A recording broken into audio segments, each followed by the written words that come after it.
बहुत पहले के बात बाटे। बहुत सारे लोग जात रहे लोग जगन्नाथ भगवान के मंदिर में जगन्नाथ भगवान से दर्शन करे खातिर। रास्ता में बहुत लम्बा भीड़ लागल रहे, बहुत लम्बा लाइन लागल रहे। आ सबसे पीछे लाइन में 5 गो चोर जाके ढुक गए रहे लोग। नाथ भगवान के मंदिर में बहुत सारा सोना दाना रहे। उहे चोरी करे खातिर उ चोर लोग जाके लाइन में जाके ढुक गए लोग। अब तो सारा जगन्नाथ भगवान के भक्त लोग आगे चल जाताटे आ पीछे के भक्त लोग आगे नइखे जा सकत। सभिन भक्त कहताटे लोग कि भाई हम लोग तो हर साल आइला मंदिर में, बाकी 2 घंटा में चहुप जाइला। आ कौन ऐसन कारण बाकी हम लोग मंदिर तक पहुँचे नहीं की सकते। भक्त लोग के तो मालूम नहीं खे कि वो लोग के दल में 5 गो चोर ढुक गइल बा लोग। वही चोर के कारण से उ लोग आगे चहुपे नहीं खेलो सकत। सभिन भक्त लोग जगन्नाथ भगवान के दर्शन क के जात रहे लोग। बाकी पीछे के भक्त लोग तो जाए नहीं खेलो सकत। कहता लोग का कि कौन ऐसन हम लोग अपराध कैले बानी कि भगवान अपना दुआरी तक नहीं खंटानत। सवेरे से चलते चलते वो लोग के 12 बज गए रहे। कहे लोग का कि सवेरे से हम लोग के चलते चलते 12 बज गए, बाकी अभी तक तो हम लोग भगवान के मंदिर में ना पहुँचनी। पीछे के सब भक्त लोग चलते चलते रास्ता थक गए रहे लोग। कहता लोग का कि हे जगन्नाथ भगवान, अब हम लोग चले के शक्ति नहीं के, हम लोग कैसे रौरा दुआरी पर आई। कौन ऐसन हम लोग के परीक्षा लेता नहीं का कि हम लोग के दुआरी तक रौरा नहीं बोलावे सकते। हर एक साल आइला स तो हम लोग 2 घंटा में रौरा दुआरी तक चहुप जाइला स। आज सवेरे से चलते चलते 12 बज गए, फिर भी हम लोग रौरा चौकट तक ना आवे सकनी। अब तो जगन्नाथ भगवान देखता नहीं का कि हमार भक्त लोग बहुत कष्टों में बा लोग। सवेरे से चलते चलते उ लोग तो थक गइल बा लोग, फिर भी हमरा चौकट तक नहीं खे आवे लोग सकते। वही 5 गो पापी लोग खातिर जगन्नाथ भगवान अपना भक्त लोग के दुख देख के आ 5 चोर के अंधा बना दिहिला। आ कहिला का कि अब यही जब गोल गोल घूरा लोगे, ना तोहरा लोग के आँख रही या ना तू लोग हमरा मंदिर में जइब लोगे। ऐसे उ 5 चोर लोग अंधा हो गए लोग। वैसे सबिन भक्तों जाके मंदिर तक पहुँच गए लोग। अब तो कहता लोग का कि इतना हम लोग भगवान के नजदीक रहनी हाँ, आवे में इतना देर आई तो बहुत चमत्कार हो गए। देखा हम लोग तो बहुत जल्दी मंदिर में आ गईनी। जगन्नाथ भगवान के भक्त लोग सभी लोग दर्शन क के अपना घरे लौट रहत रहे लोग, लौटे लोग। देखता लोग का कि उ सब जे पीछे भक्त रहे लोग तो उ लोग जाके देखता का कि तो 5 आदमी हम ही लोग के साथ जात रख लोग। आ ये लोग के अचानक का हो गए कि लोग यही जगह बाटे लोग। अब तो उ लोग कहता लोग का कि भैया हमरा के रौरा अपना साथ ले चली। अब वही में से एक जन भक्त कहतारन का कि तोहरा लोग के पाप के चलते देखा आज अंधा हो गए बारा लोग। जरूर भगवान के मंदिर में तू लोग जात रह लो कोनो पाप करे खातिर। वही खातिर देखा लो जगन्नाथ भगवान तोहरा लोग के अंधा बना दिलन ह। आ तोहरे लोग खातिर हम लोग के रास्ता हम लोग के आगात ना रलख आ ना हम लोग मंदिर तक चौपत रहनी ह। लोग आवेला भगवान से दर्शन करे। मंदिर में कोई पाप करे ना आवेला आ ना कोई धन के लोभ में आवेला। आ तू लो तो धन के लोभ में आवत रह लोग। तो देखा लोग आज कैसन भोगत रह लोग। अभी तो चोर लोग के तो रास्ता लौकत नहीं खे, अब लोग जाई तो जाई कहवा। अब तो लोग के दिन से रात हो गए। अब तो कहता लोग का कि हम लोग का करी, कैसे हम लोग घर हम लोग पहुँचम। अब तो रात हो गए, जब सबेर भइल तो कोयल बोलत रहस। अब तो कहता लोग चोर का कि देखा कोयल बोले लगली, बिहान हो गइल बाटे। वही रास्ता से 2 गो दुखियारा आ पति पत्नी दोनों आवत रहे लोग जगन्नाथ भगवान के मंदिर में दर्शन करे खातिर। वो लोग के आवाज सुन के या चोर लोग कहता लोग का कि भैया हमरो के अपना साथ ले चली, भैया हमरो के अपना साथ ले चली। फिर तो दोनों पति पत्नी जाला लोग आ कहेला लोग का कि भैया तोहरा लोग के का भइल बा कि यहाँ 12 लोग आ हम लोग के सहारा मांगता रह।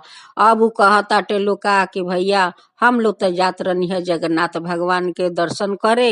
अचानक ना जाने का हो गइल है कि हम लोग के आँख से कुछ लौकत नहीं खे। हम लोग 5 आदमी यही जग पड़ल बानी, 1 दिन 1 रात हो गइल।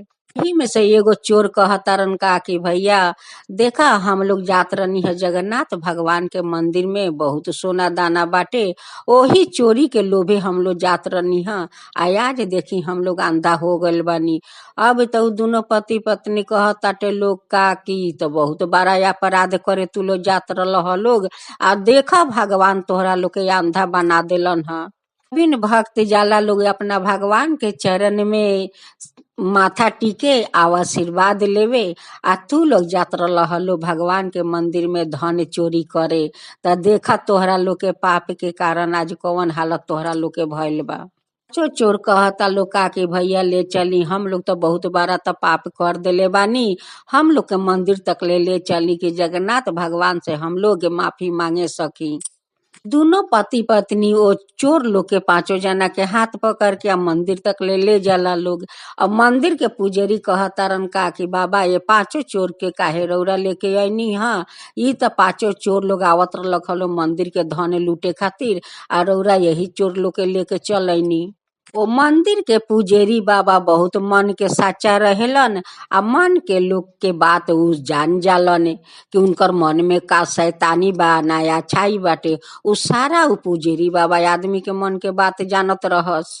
अभी तो पांचों चोर लोग उनका से माफी मांगे लागल लोग कि पुजेरी बाबा हमरा के जगन्नाथ भगवान से दर्शन करे दही। अब तो कहतरन का कि तोहरा लोग नहीं तो पापी भगवान के दर्शन कैसे कर सकतारन, आ ना चरण छू सकतारन, तू लोग कभी भगवान के दर्शन ना करे सकब लोग। उ दुखियारा पति पत्नी उ लोग तो भगवान के जाके दर्शन कैलक लोग, आशीर्वाद लेलक लोग, आ कहता लोग का कि हे जगन्नाथ भगवान रौरा तो सबके दाता बानी आ सबके पिता बानी, ए चोर लोग के आंख दे दीही। तो पांचों चोर जाके पुजेरी के गोर पर गिर जाला लोग, आ कहेला लोग का कि बाबा अब रौरे हमरा के उपाय बताई कि हम लोग पाप से कैसे मुक्ति होखम। अभी तो पांचों चोर लोग बहुत रोवताटे लोग, आ पुजेरी बाबा के मिनती करताटे लोग। तब पुजेरी बाबा गुस्से में आके कहेलन का कि तोहरा लोग के तो उपाय बा, बाकी तोहरा लोग के बहुत बड़ा दंड देवे के लागी। चोर लोग कहता लोग का कि बाबा हम लोग दंड भोगे खातिर तैयार बानी, रौरा हम लोग के उपाय बताई। तोहरा लोग के पाप मोचनी एकादशी व्रत करे के लागी, जो ओ एकादशी व्रत करेला ओकर सारा पाप दूर हो जाला। जो श्रद्धा भक्ति से ओ पाप मोचनी एकादशी व्रत करेला लोग, आ वो भी निर्जल उपास होके उनकर सारा पाप मोच जाला आ धो जाला, मुक्ति मिल जाला। दोनों पति पत्नी जाके चोर लोग के वो लोग के घर तक जाके छोड़ आए लोग। अब तो चोर जाके पांचों चोर एकादशी व्रत करे लागल लोग। तो वो लोग के आस्ते आस्ते आके ठीक होखे लागल, आ इहो लोग बहुत अपना श्रद्धा भक्ति से एकादशी व्रत करत रहे लोग। 4 महीना तक कैलक लोग, आ ये लोग के आँख एकदम से ठीक हो गईल, सब कुछ तद लागल लो देखे। अब कहता लोग का कि हे जगन्नाथ भगवान अब हम लोग कभी ऐसन काम ना करम, आ ना कभी पाप करम, आ ना केकरो धन के हम लोग लोभ करम। जैसे आज हम लोग के रौरा धर्म के रास्ता पर चले के सिखवनी, आज हम लोग धर्म कैनी, आ हम लोग के आँख रौरा दे देनी, वैसे सब कोई के धर्म के रास्ता देखाएम, आ सब लोग पर कृपा करम। ओने जगन्नाथ भगवान वो दोनों गरीब लोग के घर में गई चल गईनी, आ जाके सपना में कहतानी का कि देखा दुखियारा आज तू चोर लोग खातिर त दुआ मंगला ह, बाकी अपना खातिर तो कोई दुआ ना मंगला ह। ओ लोग खातिर त आँख मंगला ह, बाकी तोहरा जे घर में इतना दुख बा अपना खातिर त तू कुछो ना मंगला ह। आज हम तोहर अच्छाई देख के बहुत खुश बानी, आ तोहरे पति के प्रति प्रेम देख के हम बहुत खुश बानी कि आज तू चोर खातिर दुआ मंगला ह। तोहर ईमानदारी पर अच्छाई पर आज हम बहुत पसंद बानी, बहुत पसंद बानी। देखा, तोहरा दुआरी पर एगो हम माला हम छोड़ के जातानी। उ माला ले जइहा अपना घर में आ रोज एगो एगो फूल बेचिहा। तोहरा कभी कमी ना होई या ना वो कभी माला तोहर शेष होई। माला बहुत अनमोल रतन बाटे। अब तो वो दुखियारा के अंगी टूटेला त अपना पत्नी से कहेलन कि देख धर्म पत्नी, जगन्नाथ भगवान सपना में आके कहतानी कि तू कतना अच्छाई बार, कतना तू ईमानदार बार, आ तुहर अच्छाई पर आज हम बहुत खुश बानी कि तू अपना खातिर तो कुछ ना मंगल, बाकी दूसरा खातिर तो तू दुआ मांगता रह, बाकी अपना खातिर तो तू दुआ नइखा मांगत। इहे तोहर ईमानदारी है, अच्छाई पर हम बहुत पसंद बानी। आ हम देखत तोहरा दरवाजा तर एगो माला छोड़ के जातानी। इहे आके आ जगन्नाथ भगवान हमरा के सपना में आके कहतानी चले के त देखल जाओ दरवाजा पर। अभी तो दोनों पति पत्नी आके आ दरवाजा जैसे खोलेला लोग वैसे देखता लोग का कि एगो वहाँ माला बाटे। अब तो माला के माथा में लगावेला लोग, घर के अंदर लेके जाला लोग आ कहेला लोग का कि देखा पत्नी, देखा धर्म पत्नी, ई जगन्नाथ भगवान हम लोग के ई सोना के हार दे गईनी, ई तो हार कभी शेष ना होई। तो दोनों पति पत्नी ओ जगन्नाथ भगवान के कुटी कुटी धन्यवाद करेला लोग आ कहेला लोग कि हे जगन्नाथ भगवान, आज जैसे रौरा हमरा घर में माला दे गईनी वैसे बहुत सारा लोग गरीब बा, उनको घर में ऐसा ही माला दी कि राउर माला बेच बेच के वो लोग संसार चलावे लोग आ संसार में अपना खुशी रहे लोग।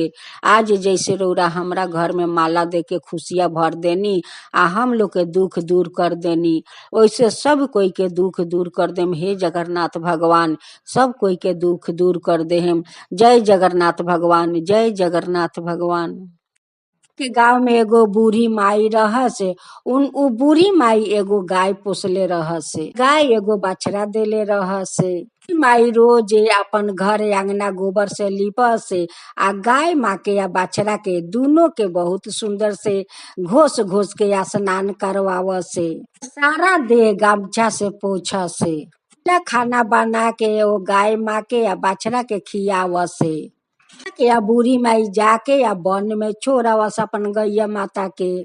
तो बूढ़ी माई अपना घर में आ जासे।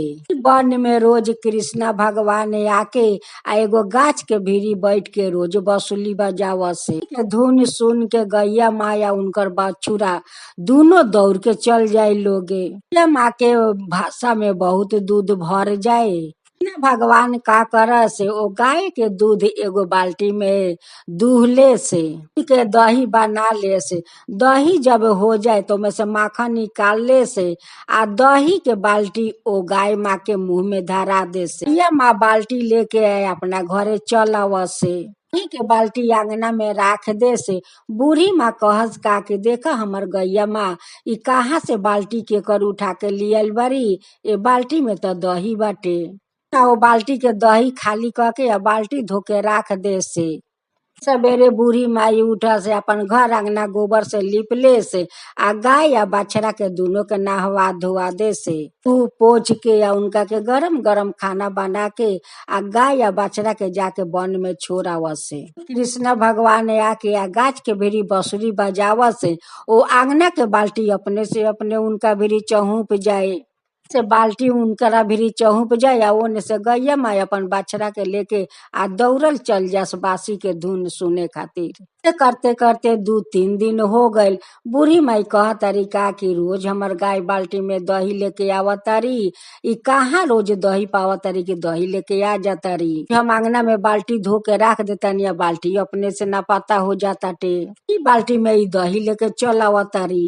दिन बूढ़ी माई सवेरे उठ के घर आंगना लीप लेली, लीप पोत के खाना उना बना लेली। गैया माँ के त नहवा देली, नहवा के वो लोग के खाना खिया देली। तरीका की आज तो गाय माँ के संगे हमहू जाए माँ देखम कि हमर गाय कहाँ से दही लिया तारी। मैं अपना गाय के ले जाली या वही वन में छोड़ देवेली या छोड़ के एगो गाछ के भीड़ी लुका के बैठ जाली। अरे अपना गाय या बछड़ा के देखा तारी कि वो लोग तो घास खाताटे लोगे। कृष्णा भगवान आके या वही गाछ के भीड़ी बैठ के बांसुरी बजावे लने। बाल्टी उनकर आंगना से सोझे चल जाला उनका भिरी। आ गाय आ बाछड़ा दौड़ल दौड़ल जाके वहाँ बासी के धुन सुने लगल लोगे। माई देख के कह तारी का कि ये त नटखट गोपाल बारन कि रोज बसुरी के धुन से गैया माँ के बोला लेता रन। आ उहे दूध वही बाल्टी में दूह लेता रन, वही दूध के दही जमा लेता रन, माखन खुद निकाल के खा जाता रन। आ दही हमरा गाय माता के मुंह में धरा देता रन। आ उहे बाल्टी लेके उ घरे चल जाता री। यही कृष्णा गोपाल के ई लीला बाटे। दिन के बात बा, बूढ़ी माई ओ दिन सवेरे उठ के अंगना घर लिप लेली, अपना गाय या बछड़ा के नहवा लेली। उना बना के आ गाय के बछड़ा के पहला खाना खिया देली। बूढ़ी माई अपना गाय बछड़ा के लेके वही वन में चल गली छोड़े खातिर। वन में छोड़ के या फिर से वही गाछ के भीरी जाके लुका के बैठ गईली।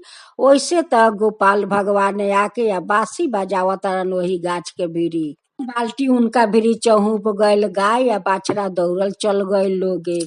गोपाल भगवान त आंख मूद के या बांसी बजावत रहसे। माई आस्ते देखन उठ के आ उनकर कंधा पर मूरी राख के आ बसुरी के धुन बहुत श्रद्धा से धुन सुनतारी। भगवान बसुरी बजावत रन, कहत रन का कि राधा तू आ गईलू।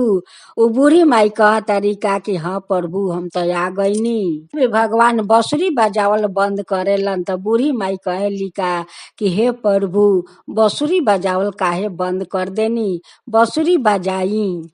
हमहू त राउर शाखा बानी, गोवालिन त राउर शाखा वालो तो हमहू त शाखा बानी। माई त कृष्णा भगवान के शाखा बन गईली, उनका संगे बात भी कैली, भगवान के दर्शन भी कैली।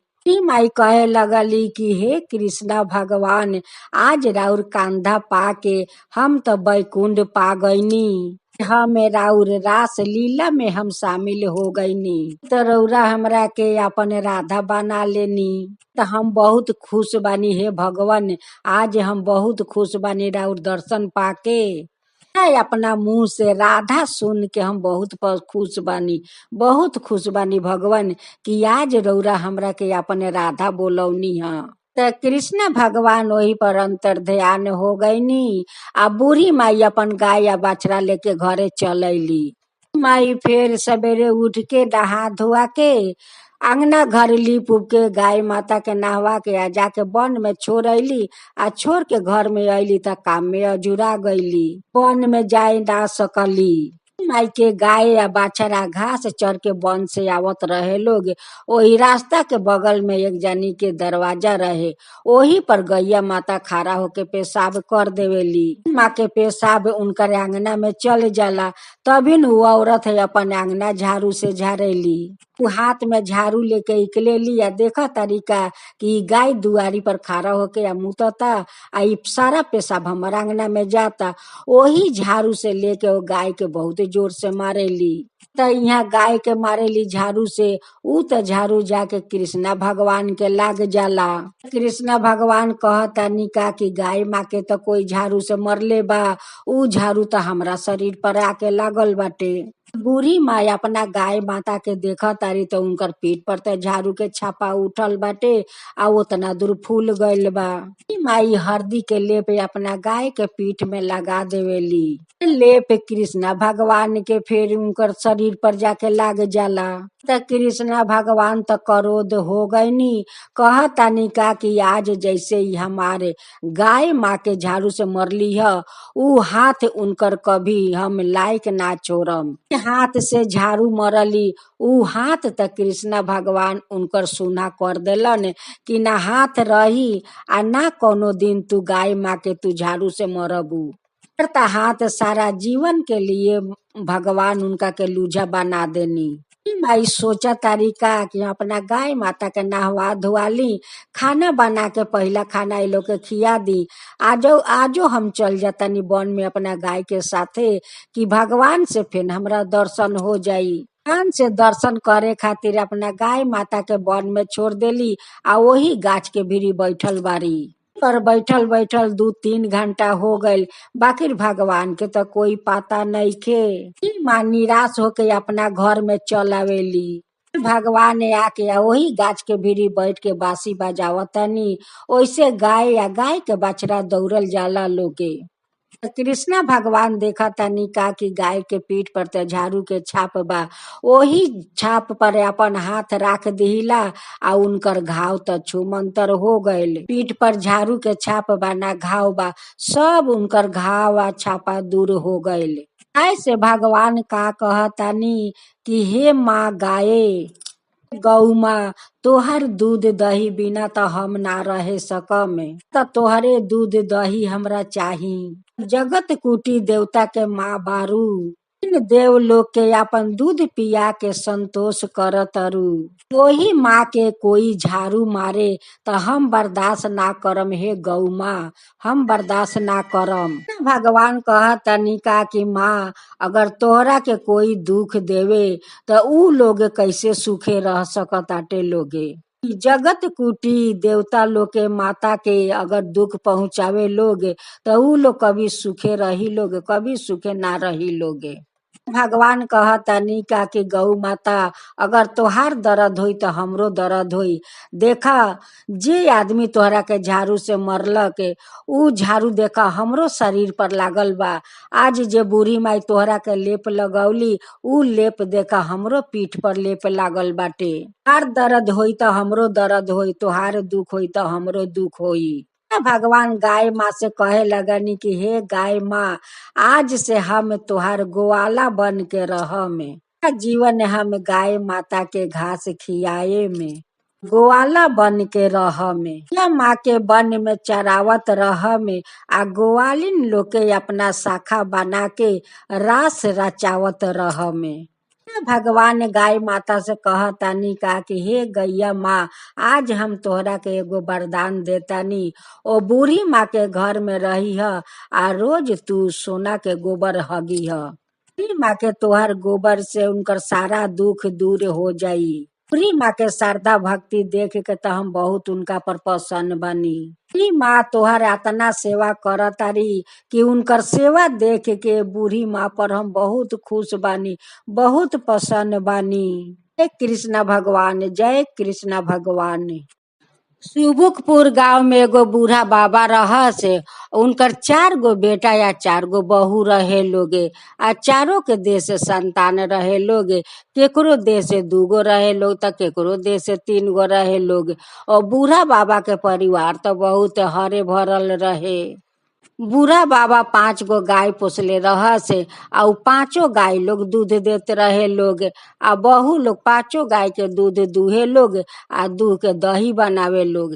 दही बना के ओमे से माखन निकाले लोग आ माखन के घी बनावे लोग। आ जो माठा निकल जाए उ नगर में घूम घूम के बेचे लोगे। एक दिन बूढ़ा बाबा अपना 5 गाय लेके या वन में चल गइलन चरावे खातिर। आ वही वन में कृष्णा भगवान गोवाला के रूप धारण करके आवेलन आ बूढ़ा बाबा के पास बैठ जाता रहन आ बैठ के बहुत मीठे मीठे बात करता रहने। बूढ़ा बाबा कहतारन का कि बेटा तू कितना अच्छा बात करता रह। अब वो कहतारन का कि बाबा ई त मेरे हमर माँ के संस्कार देवल बाटे, वही खातिर तो हम मीठा मीठा बात हम बोलतानी। कृष्णा भगवान बाते बाते पर बूढ़ा बाबा से कहतारन का कि बाबा तोहर गाय दूध दे। उ कहतारन का कि हाँ बेटा, हमर त गाय दूध देवेला लोग, 5 गो गाय बाड़िया, 5 जानी दूध देवेला लोग। फिर कहतारन का कि बाबा दूध बेचेला ना दही बनावेला। अब बूढ़ा बाबा कहतारन का कि ना बेटा, हमर बहू लोग दूध दुहेला लोग आ दही बना के माखन निकालेला लोग आ माखन से घी बनावेला लोगे। आ जो माठा निकलेला वो माठा के उ लोगे नगर में घूम के बेचेला लोगे। माखन दही के नाम सुन के तो भगवान के मुंह में पानी आ गइल। अब बूढ़ा बाबा कहतारन का कि बेटा तोहर माखन दही के नाम सुन के तो मुंह में पानी आ गइल। अब वो कहतारन का कि बाबा हम जे दही बहुत पसंद कइला, बहुत खाइला, वही से दही के नाम सुन के हमरा मुंह में पानी आ गइल हटे। हाँ तो हमरा के बेसी दही खाए ना देस। कहेली का कि सब दही अगर खा जइब तो हम माखन कैसे निकालम आ घी कैसे बनाएम। ओ के लिए माई हमर दही हमरा के बेसी खाए ना देवेली। कभी तो हम दही चोरा के खा लीला। आ जहिया माँ हमर पकड़ लेवेली ओ दिन तो डंडा से बहुत मार मारेली। कृष्णा भगवान कतना वो बूढ़ा बाबा से झूठ बोला तारन, बाकी री नैखन बोलत कि हम जे घर घर से माखन चोरी क के खाइला वही खातिर हमर माँ हमरा के मारेली। ई बात तो उ कहत नैखन बूढ़ा बाबा से। बूढ़ा बाबा कहत तारन का कि बेटा ठीक बा, तू हमरा घरे चलिया, तारा के पेट भर के हम दही खियाए में। अब उ कहत तारन का कि बाबा आजे चल, आजे हमरा के तू दही खिया द। अब बूढ़ा बाबा कहत तारन का कि ठीक बा बेटा, तब तू चला हमरा घरे। तब बूढ़ा बाबा कृष्णा भगवान के त लिया तारन आ कहत तारन का कि बेटा थोड़ा सा यही जे खड़ा रह, हम अभी हाथ गोड़ धो के आवतनी, तब तोहरा के हम दही पेट भर के खियावतनी। तब बाबा के त पता नहीं के कि उनका साथ में जे बारन उहे त कृष्णा भगवान बारन। तब बाबा त उनका के ना चिने सकलन ना पहचाने सकलन। करी त कृष्णा भगवान घर में ढूक के आ सारा माखन खा जाता रहने या घर से बाहर निकल जाता रन। वैसे बूढ़ा बाबा आवता रन तो कहता रन का कि बेटा हाथ गोड़ धोए में तो हमरा बहुत देरी हो गई हटे, चलो हम तोहरा के दही पेट भर के खियावतानी। कहता रन का कि बाबा आज हमरा के रहे द, काल हम आइम तो हमरा के पेट भर के दही खियाइह।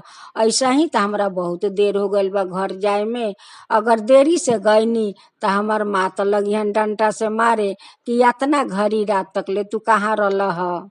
तो बहु लोग जाके शिखर पर देखा था लोग का कि माखन तो वहाँ नहीं खे, माखन तो वहाँ से गायब हो गइल बा। अब कहता लोग का कि शायद बिलाई आके सारा माखन खा के चल गइल बा। फिर वो लोग दूसरा दिन दही बनावेला लोग आ माखन निकालेला लो दही से, आ फेन माखन के वही शिखर के ऊपर ढाक ढूक के रख देवेला लोगे। से दूसरा दिन कृष्णा भगवान आके आ सारा माखन खा के चल जाता रहने। बहु लोग जाके देखा था लोग शिखर पर माखन तो हैले नहीं खे, माखन तो सब गायब हो गइल बा। अब उ लोग कहता लोग का कि तो बहुत भारी चोरनी बिलाई बिया कि आके रोज रोज माखन चोरा के खा के चल जाती आई। बिलाई के तो पकड़ के बिलाई के तो माजा देखावे के पड़ी कि इनका के माजा ना देखावे से ई रोज रोज हमर माखन चोरा चोरा के खा के चल जाता रही। तीसरा दिन उ लोग माखन बना के या बढ़िया से ढाक ढूक के वही शिखर पर रख देता लोग, आ बाहर में चारों जानी बैठल बा लोग आ वही जग से नजर रख ले बा लोग शिखर पर कि देखी कि कौन बिलाई आके या माखन खाताटे। तो उ गो जैसे जाके माखन खाता रन वैसे चारों दियादिन आके या उनका के पकड़ लेता लोग आ कहता लोग का कि तो बिलाई माखन नहीं खाते, ई तो बड़का बिला माखन खाताटे चोरी क के। बहु लोग ता ना उनकर नाम पूछलक लोग आ ना उनकर घर के पता पूछलक लोग, सोझे लेके चल गए लो जेल में। चलो का कि तू रोज रोज आके माखन चोरा के खाता रह, आज चल तोहरा के ऐसन जगह देखावतानी कि वही जग तू माखन चोरी क के खइह। ले जाके जेल में डाल देवेला लोग, कहीं जेल में रह पर रह या यही जैसे माखन चोरा चोरा के खात रह। तब मुस्का मुस्का के हंसतारन, फिर भी वहू लोग नहीं खेलो पहचानत कि इतना मुस्कात काहे बारन, ई तो भगवान बारन, ये तो कृष्णा भगवान बारन। वो लोग के तो पहचान में आवत नहीं खे। कृष्णा भगवान के चारों दियादिन तो पहचाने ना सकल लोगे, उनकर ससुर चिन्हे सकल ना बहू लोग चिन्हे सकल लोगे। तू लोग फिर चौथा दिन दही बना के आ माखन निकाल के आ वही शिखर पर रखताटे लोग आ राख के चल जाता लोग दही बेचे। से कृष्णा भगवान आके या सारा माखन खा के चल जाता रहने। रे आवता लोग आज जाके शिखर पर देखता लोग तो बर्तन में तो माखन नहीं के, बर्तन तो बहुत सफैया हो गइल बाटे। कहता लोग का कि भाई चोर के तो हम लोग जेल में डाल देले बानी, अब कौन ऐसा नया चोर हो गइल बा कि आके माखन चोरी करके खा के चल जाता। तो कृष्णा भगवान के तो कोई जेल में डालो या भाई कारागार में डालो, ऊ तो माखन चोर बारन, ऊ तो माखन चोरी करके तो खइहन के तो कोई नहीं के रोक सकते। कृष्णा भगवान ने वही बड़ी बहू के सपने में आके दर्शन देता रन आ कहता रन का कि मैया तू हमरा के जेल में ढुका देलू, आज तो तोहर कौन चोरे आके माखन खा गइल हटे। केता तू लोग जेल में डाल देले बारू, फिर भी तोहरा लोग के माखन नहीं खे बाचते। कौन चोरे आवता मैया या कौन चोर तोहर माखन चोरी के खाताटे। ए माई तू केतना तू जेल में डाला आ भाई कारागार में डाला, चोर ता चोरी के माखन खैबे करी हने। जब कंस मामा अपना बहिन के 7 दरवाजा के अंदर कारागार में बांध के रखले रह से कि हमर भगना होयन त इनका के हम मार देहेम, ना जिंदा रहियन आ ना हमर प्राण लिहन। रे पहरा लोग के लगा देले रहस कि तू लोग खियाल रखिह। फिर भी हम अपना माँ के गर्भ से निकल के 7 दरवाजा खोल के समुंदर पार करके आ हम मथुरा वो दशोदा मैया के भीरी पहुंच गईनी। फिर भी कंस मामा हमरा के मारे ना सकलन। तू लोग हमरा के जेल में ढुका देलू ह कि हमारी माखन ना खइहन, त देखा तोहर माखन फिर भी हम खा के हम चल जातानी। लोग ऐसा ही माखन बना के राखत जा लोग, हम चोरी क के हम खाते जाएम। भी तू लोग हमरा के पकड़े ना सकबू माई। हम त अपना बसुरी के धुन पर गोवालिन शाखा लोग के नचाइला। आज देखा माई तू लोग नाचतारू, माखन लेके नाचतारू लोग, फिर भी हमरा के धरे नहीं खुलो सकते। अरे बात बता के आ कृष्णा भगवान उनकर सपने से अंतर ध्यान हो जालन। आ उनकर जब आँख खुले लाता अपना देवरानी लोग से जाके कहतारी तारिका की देखा देवरानी आज सपने में कृष्णा भगवान आए रहलन ह। आ ई जे रास रसावतारन, आ ई जे माखन चोरी करतारन, ई त दोसर कोई चोर नहीं के वो कृष्णे भगवान आके या सारा माखन चोरी करके खा के चल जाता रहने। तारन का कि माई तू कितनो हमरा के जेल में डाल द भाई कारागार में डाल द, हम त माखन चोरा के खा के रह में। अब कंस मामा अपना बहिन के कारागार में बंद कर देवेलन कि भगना जलम लिहन तो उनका के मार देम, ना जिंदा रहियन ना हमार प्राण लिहन। भी अपना माँ के गर्भ से निकल के हम मथुरा दशोदा माँ के गोदी में चल गईनी। कि हमरा के कंस मामा मारे ना सकलन, त तू लोग का बारू माई, लोग हमरा के कैसे पकड़े सकबू। ये सब बात कृष्णा भगवान हमरा के सपना में कहतानी। आ देखा हम लोग उनका के जेल में जाके डाल देनी। दिया दिन जाता लो जेल में, कहता लो पहरादार से कि पहरादार ये जेल में जो लड़का रहलन है उ लड़का कहाँ बारन।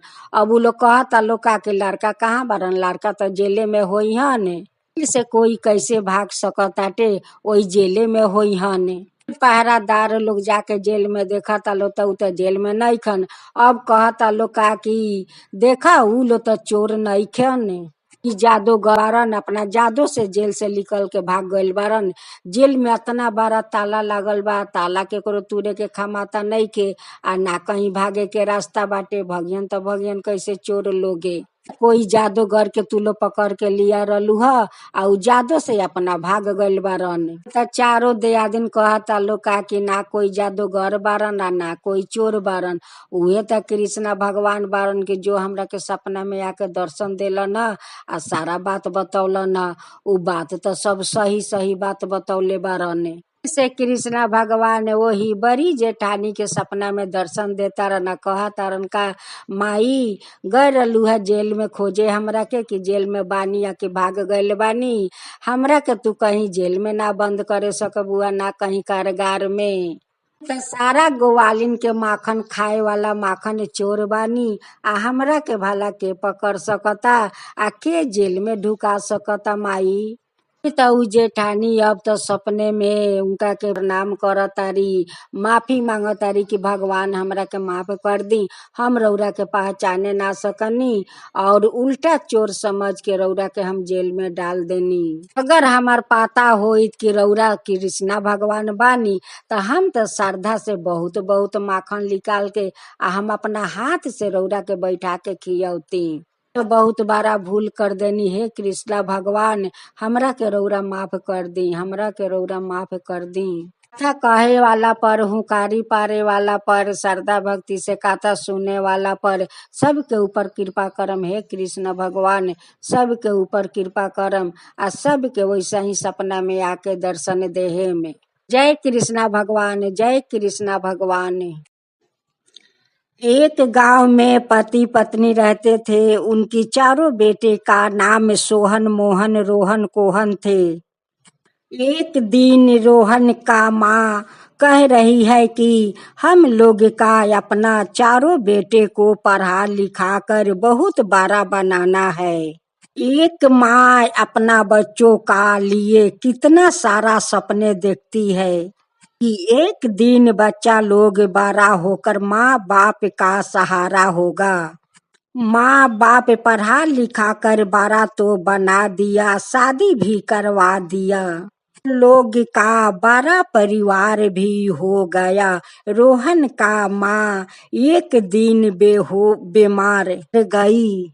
वही बीमारी को कारण से मर गई। तीनों जेठानियों का दो दो संतान थे। छोटी देवरानी का एक ही बेटे थे। बेटे का नाम गोपाल रखी थी। उधर रोहन का पिता बूढ़ा हो चुके थे। वो बूढ़ा ससुर अपना बहू लोग से एक गिलास पानी मांगते मांगते थक जाते। आखिर कोई बहू घर से बाहर नहीं आती। छोटी बहू अपना गोपाल का सेवा में माहिर रहती, क्योंकि वो गोपाल भगवान का परम भक्त थी। लोग गोपाल से बहुत प्यार करते थे। तब वो लोग काम पर से आते घर, वो गोपाल का साथ गोपाल बन जाते। वो सब जेठानियों देखती तो जलने लगती। अपना पति से कहने लगी, वो बच्चा में जो है वो हम लोग का बच्चा में नहीं है। जेठानी लोग अपना वो छोटे बच्चों को नहीं देख सकती और नहीं अपना पति लोग का, क्योंकि देवरानी का बच्चा के साथ वो लोग बच्चे बन जाते। ये सब देख करके वो लोग का जलन होने लगते। तो जेठनिया कहती कि ये बच्चा नहीं है, ये तो मुसीबत के जड़ है। तीनों जेठनिया कहीं बाहर जा रही थी तो देखती है कि कुम्हार का द्वार पर हवा लगे हुए है। अब तो तीनों जेठानियों की सुझाव मिल गई। और हम लोग जलते हुए आवा में वो बच्चा को सोला दे तो वो तो जर कर भस्म हो जाएगा।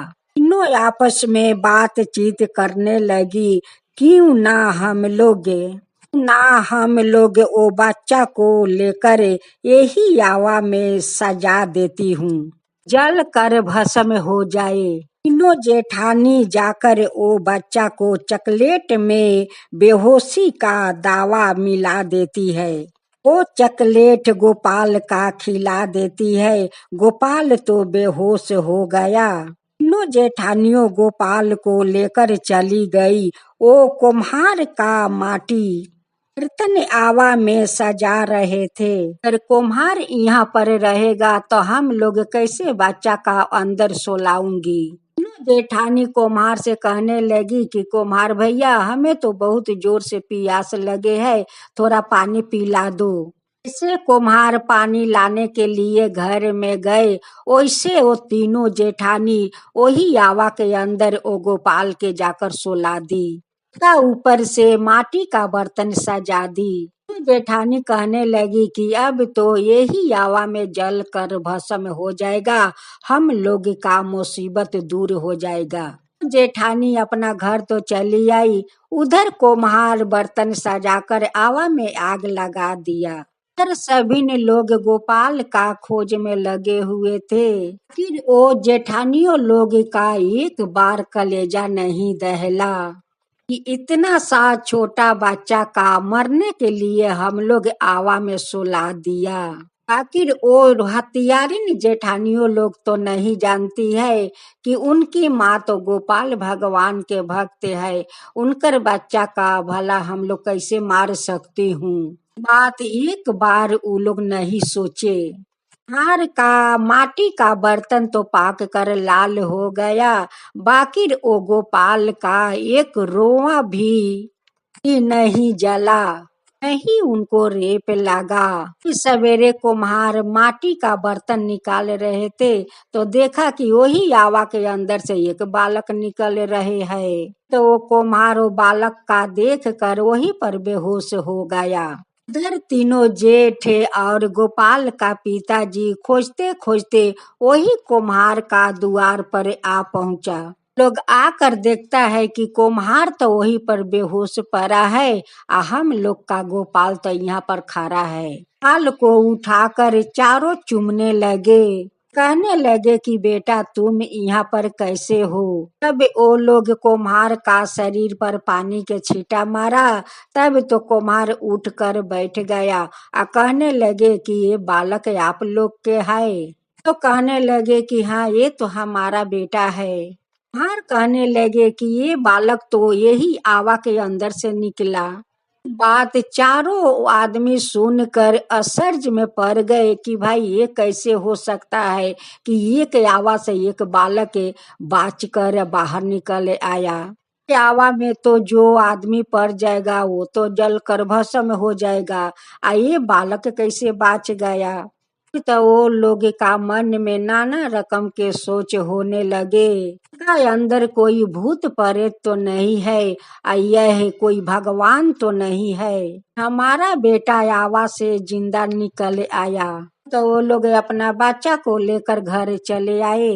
सब बातें सुनते ही उनकर माँ दांत पर दांत लगने लगे। पाल का माँ रो रो के कहने लगी कि हमारा बच्चा वो आवा में पहुंचा तो कैसे पहुंचा। इस बात का सभी लोग चिंता करते करते तो शाम हो गया। खा पी कर सब कोई तो सो गए। कृष्ण भगवान ने गोपाल का बड़े जेठ का सपना में जाकर कहने लगे, आप लोग तो इतना चिंता कर रहे हो, बाकी आप लोग का पत्नियां का ये सब लीला खेला है। इतना सा छोटा बच्चा को चॉकलेट में वो लोग बेहोशी के दावा भरकर खिला दिया। ये बच्चा बेहोश हो गया तो वो तीनों जाकर वही आवा के अंदर में सोला दी मरने के लिए। हर को क्या पता है कि वो अंदर में एक बालक सोए हुए है। आप लोग का पत्नी नहीं चाहती कि ये बालक के साथ तुम लोग खेलो कूदो। लोग जो इतना प्यार करते हो ये बच्चा से, आप लोग का पत्नी के ये सब देख कर अच्छा नहीं लगता। इसी कारण से वो लोग गोपाल का मारना चाहती है। सब बात कहकर सपने में कृष्णा भगवान तो चले गए, बाकी जब वो लोग के अंगी टूटा तो कहने लगे कि देखो कृष्णा भगवान हम लोग से सपना में सब क्या बोल रहे हैं। तो जेठ अपना अपना पत्नी के मारते हैं या पूछते हैं कि बताओ तुम लोग क्यों ऐसा किया। इतना छोटा बच्चा तुम लोग का क्या बिगाड़ा था। तुम लोग मरने के लिए उसे आवा में सोला दी, वो जल कर मर जाएगा। पत्नी अपना अपना पति लोग के पैर पकड़ के रोने लगी, माफी मांगने लगी, कहने लगी कि हमसे बहुत बड़ा भूल हो गए, बहुत बड़ा पाप हो गया है, हमें माफ कर दीजिए, मैं ऐसा काम कभी नहीं करूंगी। कल का माँ अपना गोपाल से कहने लगी कि हे गोपाल भगवान, आपको तो बहुत हम सेवा करती हूँ, आज हमारा बेटा का बचाकर बहुत बड़ा उपकार किया है, बहुत बड़ा उपकार किया है। हे गोपाल भगवान यही हमारा बेटा को आप रक्षा करते रहिए, भगवान रक्षा करते रहिएगा। जेठानी जाकर अपना देवरानी से माफी मांगने लगी कि देवरानी हमें माफ कर दो, हमें माफ कर दो, हमारा बच्चा का साथ हम लोग बहुत बुरा किया है, बहुत बुरा किया है। जेठानी कहने लगी अपना जेठानियों से कि मांगना है तो जाओ लोग भगवान से मांगो माफी, हमसे क्यों मांगती हो। तो अपराध करती हो और दूसरा माफी मांगती हो। गोपाल भगवान से माफी मांगने लगी कि हे गोपाल भगवान हमें माफ कर दीजिए, अब ऐसा काम कभी नहीं करूंगी। हे हो गोपाल भगवान को महिमा अपरंपार है। हे हो गोपाल भगवान आपका लीला अपरंपार है। कुंज नगर गांव रहे, वो गांव में 7 दयादिन रहे लोग। 7 दयादिन अलगा अलगा रहे लोग। छह जानी के पति लोग के अपन अपन व्यवसाय रहे, आ छोट जानी के पति के कोई व्यवसाय ना रहे। उ अपन किसानी काम करत रहस। जो पैसा कमा के लियावस उतने में उनकर पत्नी अपन संसार चलावस, जैसे तैसे अपन गुजारा करत रहस। छोटी देवरानी जे गरीब रहस, वही के चलते उ लोग छह जानी उनका से बातचीत ना करे लोग। कहीं जाए लोग तो अपना देवरानी के लेके ना जाए लोगे। कोई मंदिर में उ लोग पूजा पाठ करे जाए तो उनका के कोई संगे ना लेके जाए। एक दिन छवो जेठानी लोगे जात रहे लो जगन्नाथ भगवान के दर्शन करे खातिर। बाकी अपना देवरानी के ना पूछलक लोग कि चल देवरानी तू जगन्नाथ भगवान के दर्शन कल। कोई उनका के ना कुछ पूछलक आ ना कहलक। रेवांती तो बहुत मन के पुलिसकार रहस। उनका मन में ना कोई छल कपट रहे आ ना कोई मन में हिंसा रहे। बहुत दिल के सफैया रहस। जब छवो जानी चल जाला लोगे जगन्नाथ भगवान के दर्शन करे तो इहो का करेली का कि थाला में फूल उल सजा लेवेली, माला उला सजा लेवेली आ इहो चल देवेली। बाकी उनकर मालूम ना रहेला कि कौन मंदिर में जातारी आ कौन भगवान के दर्शन करे जातारी। उनकर कोई जानकारी ना रहेला हेवंती के। जब घर से निकल के जाली जाते जाते देखेली कि एगो गाछ के भीड़ एगो बहुत झुरकुसी एगो बूढ़ा बाबा वही माटी में लेटल बारन। अभी तो हेवंती का करेली का के फूल के थाला पर रख देवेली आ बाबा के उठा के बैठा देवेली आ बैठा के अपना आचरा से उनकर माटी धूल सब झाड़े लगेली। आ कहेली का कि बाबा रौरा यहाँ माटी में काहे लेटल बानी या यहाँ काहे बैठल बानी। अब तो बाबा कहिला का कि बेटी हम तो चले नहीं की सकत, का करी देखा हम यही जगह के माटी में लेटल बानी। अब तो कहेली का कि बाबा राउर नाम का हटे। अब वो कहलन का कि बेटी हमार नाम तो जगन्नाथ हटे। अब तो हेवंती उनका के अपन जगन्नाथ भगवान मान लेवेली आ मान के उनका के लगली वही जग पूजा पाठ करे। हेवंती बहुत श्रद्धा से अपन जगन्नाथ भगवान मान के उनका के माला पहनाइला आ चरण में बहुत सारा फूल उल रख के धूपकाठी उपकाठी बार के आ उनका चरण में माथा टिकीला। अब तो बूढ़ा बाबा कहलन का कि बेटी तू हमरा के भगवान काहे मानतारू। अब वो कहली का कि बाबा रौरे भगवान बानी, जानतनी ना कि बूढ़े बाबा में तो भगवान छुप रहेलन आ रौरा तो भगवान के रूप बानी, तो रौरे के हम पूजा करतनी। अब असल में तो जगन्नाथे भगवान रहिला। काहे कि वो लोग दर्शन करावे के ना ले जाला लोग गरीब मान के, वो के लिए जगन्नाथ भगवान खुद चल के आ वो गाछ भिरी आ जाइला आ हेवंती के दर्शन दिहिला। बाकी हेवंती तो पहचाने ना सकेली, फिर भी अपन भगवान मान के उनका के पूजा कैली। बूढ़ा बाबा तो बहुत सारा आशीर्वाद देतानी हेवंती के। उ तो जानतानी का कि इनकर मन बहुत पुलिसकार बा आ हेवंती अपन हमरा के भगवान बना लेले बारी। बाबा हेवंती के कहिला का कि बेटी तोहरा मन में कतना श्रद्धा भक्ति बाटे आ तू सभी के तू भगवान मान के तू पूजा करतारू, तोहरा मन कतना पुलिसकार बा बेटी।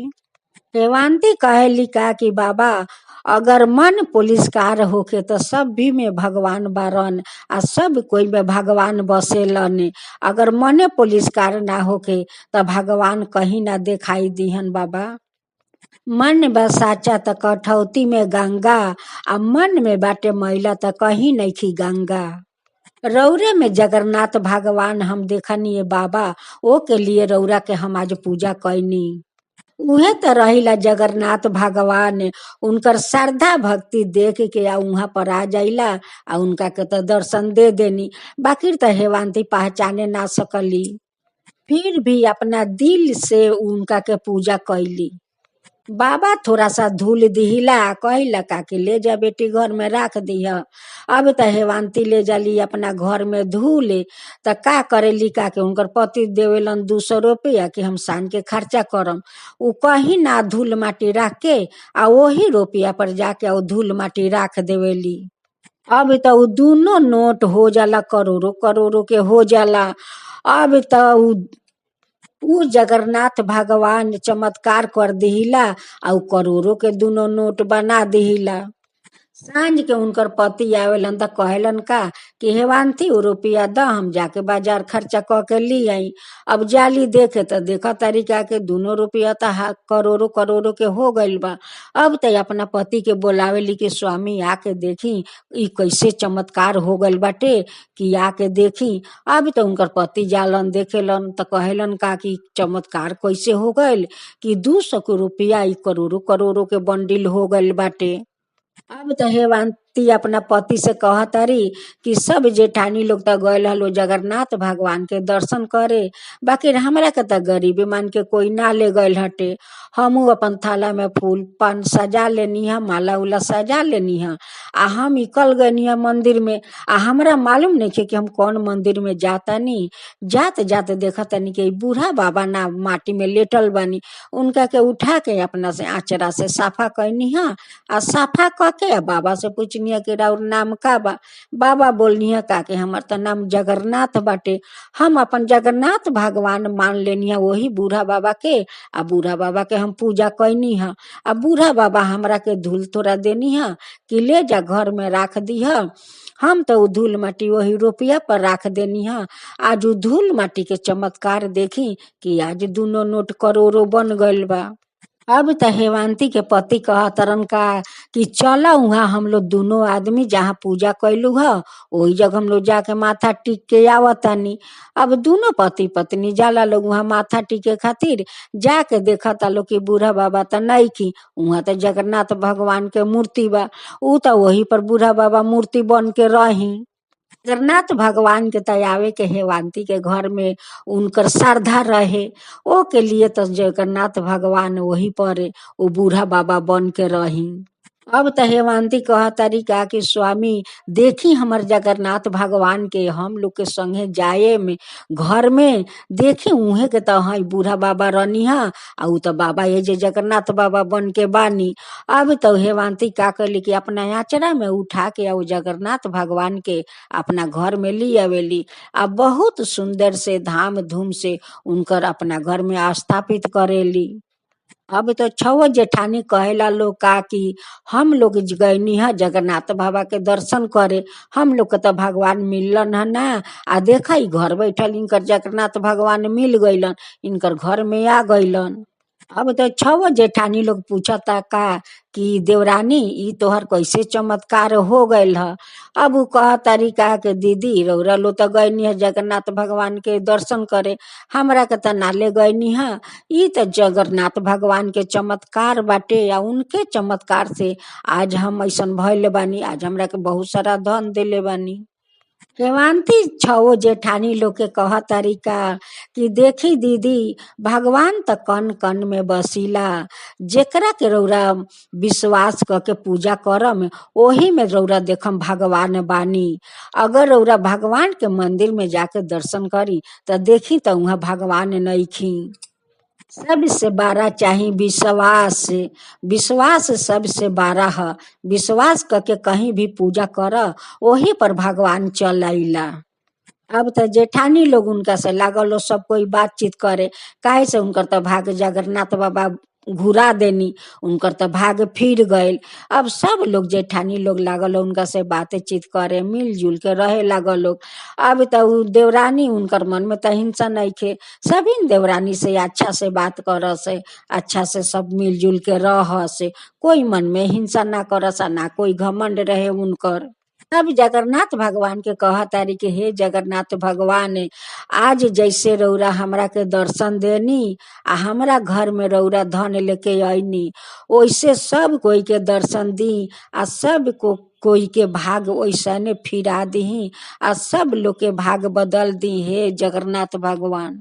जैसे हमरा कोई संतान ना रहे रौरा संतान देनी, धन देनी, सब कुछ हमरा के भर देनी, वैसे ही सब लोग के घर में जेकर संतान नहीं के ओकरा के संतान दी, जेकर धन नहीं के ओकरा के घर ओकरा घर में धन भर दी। जय जगन्नाथ भगवान, जय जगन्नाथ भगवान।